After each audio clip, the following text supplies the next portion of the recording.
नमस्ते. आपलं अरविंद गणेश दामले चॅनलमध्ये स्वागत आहे. मी अरविंद दामले आपल्यासमोर प्रस्तुत करीत आहे माझ्याच काही रचना. हा आहे ह्या रचनांचा 1052वा भाग. आपल्याला या रचना पसंत पडल्या तर माझ्या अरविंद गणेश दामले चॅनलला सबस्क्राईब करा, लाईक करा, शेअर करा आणि बेल आयकॉन दाबायला विसरू नका.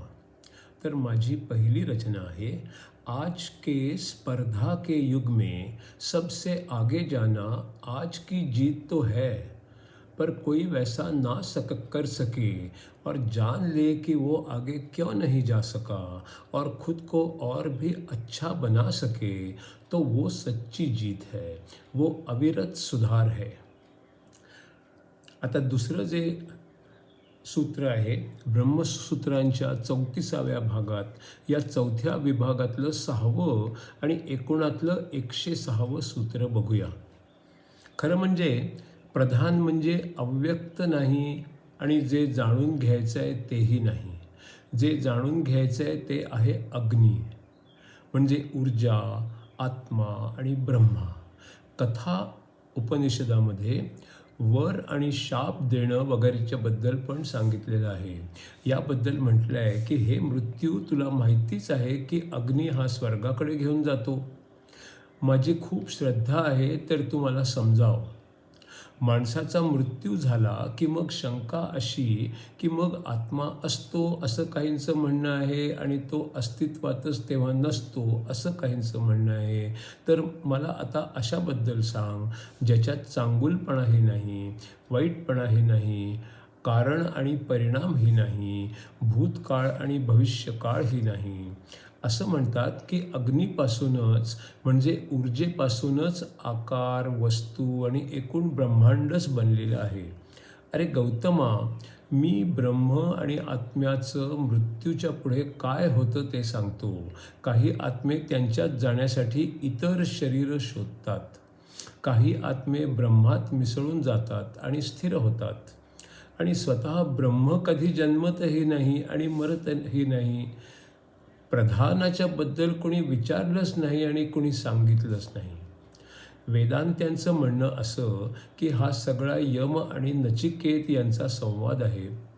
यमानी नचिकेताला 3 वर दिले. पहिल्या वराने नचिकेताने आपल्या वडिलांसाठी मनाचा शांतपणा मागितला. दुसऱ्या वराने त्याने अग्नीबद्दल म्हणजे ऊर्जेबद्दल ज्ञान व्हावं हा वर मागितला आणि तिसऱ्याने त्याने आत्म्याबद्दलचं ज्ञान व्हावं हे मागितलं.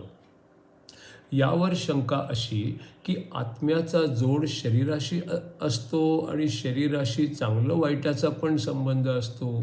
यावर वेदांत्यांचं म्हणणं असं की वैयक्तिक आत्मा आणि बुद्धिमान आत्मा एकच असतात आणि हे दोघेही ब्रह्माशीच जोडलेले असतात. म्हणून आत्म्याला मृत्यू नाही. शिवाय मृत्यूनंतर सुख व दुःखही संपतात. जोवर आत्मा आणि ब्रह्म वेगळे असतात हे वाटत राहतं तोवरच जन्म आणि मृत्यू चालू राहतात. यम नचिकेताला जगातलं काहीही माग असं म्हणतो, पण हे ज्ञान नको मागू असंही म्हणतो. तरीही नचिकेत बदलत नाही, कारण त्याला फक्त खऱ्या ज्ञानाचीच इच्छा असते आणि त्या योगे भीती घालवून टाकायची पण इच्छा असते. तू तोच आहेस हे मग कळतं. आता चौथ्या विभागातलं 7वं आणि एकूणातलं 106वं सूत्र बघूया. महत हा शब्द सांख्य लोक बुद्धीसाठी वापरतात. अशी बुद्धी की ज्याच्यामध्ये सत्वगुण आहेत, प्रकाश, ज्ञान, शुद्धपणा पण आहे. मग महान आत्म्यावर लक्ष केंद्रित केलं की मग दुःख जातं. असं आहे तर मग अव्यक्त हे प्रधान असू शकत नाही. आता चौथ्या विभागातलं 8वं आणि एकूणातलं 107वं सूत्र बघूया. नुसतं भांडं म्हटलं की फक्त कोणतंही भांडं होऊ शकतं. त्याचे खास वेगळेपणा दाखवणारे गुण सांगितलेलेच नाहीत. मग ती भांडी कोणत्या आकाराची आहेत, कोणत्या रंगाची आहेत, लहान आहेत का मोठीही आहेत, अशी कशीही असू शकतात. ती कितीही संख्येने पण असू शकतात. अशा अनेक वस्तू स्थिर असतात तमोगुणासारख्या. चंचलही असतात रजोगुणासारख्या आणि बुद्धिमानही असतात सत्वगुणासारख्या. काळा रंग तमोगुणासाठी, लाल रंग रजोगुणासाठी आणि पांढरा रंग सत्वगुणासाठी सांगितलेला आहे. सर्वच प्राण्यांमध्ये कमी अधिक प्रमाणात हे तिन्ही गुण असतात. मग कधी वाटतं की मी आनंदात आहे, कधी वाटतं की मी दुःखात आहे आणि कधी वाटतं की मला आता ज्ञान झालेलं आहे.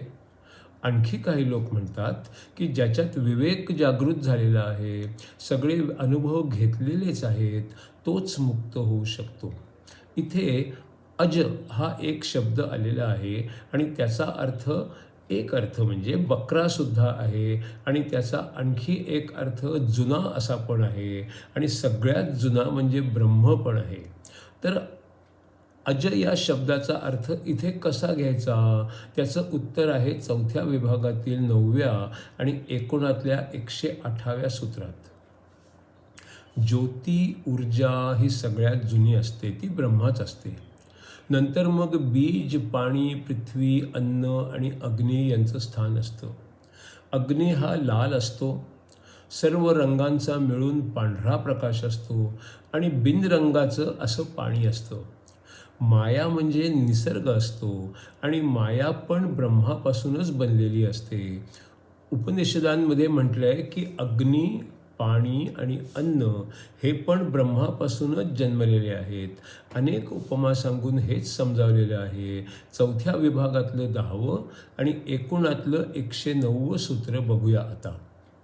हे सगळं जे आपल्याला दिसत नाही त्याच्याबद्दल आहे, कल्पनेतलं आहे. इथे अज हा शब्द बकरी म्हणून किंवा खूप जुनं म्हातारं म्हणून पण वापरलेला आहे असं नाही. इथे तो मूळ वस्तू म्हणजे ब्रह्माकरताच वापरलेला आहे, जो सगळ्यात जुना आहे, ज्यापासून सगळंच बनलेलं आहे. अग्नी पण, पाणी पण आणि अन्न पण. हीच तर माया आहे. याच तीनपासून सगळं बनलेलं आहे. त्या एका ब्रह्मापासूनच सगळे आत्मे बनलेले आहेत. सगळे वेगळे असतात आणि वाटतात, तरी खरे म्हणजे एकापासूनच सगळे बनलेले असतात. आता 4थ्या विभागातलं 11वं आणि एकूणातलं 110वं सूत्र आहे. बनलेल्या सगळ्या वस्तू खूप प्रकारच्या असतात आणि प्रत्येकाची संख्या देखील खूप असते. सांख्यांचं म्हणणं असं आहे की त्या सगळ्यात मूळ एकच गोष्ट असते, ब्रह्म. मी अमर आहे म्हणजे ब्रह्म अमर आहे.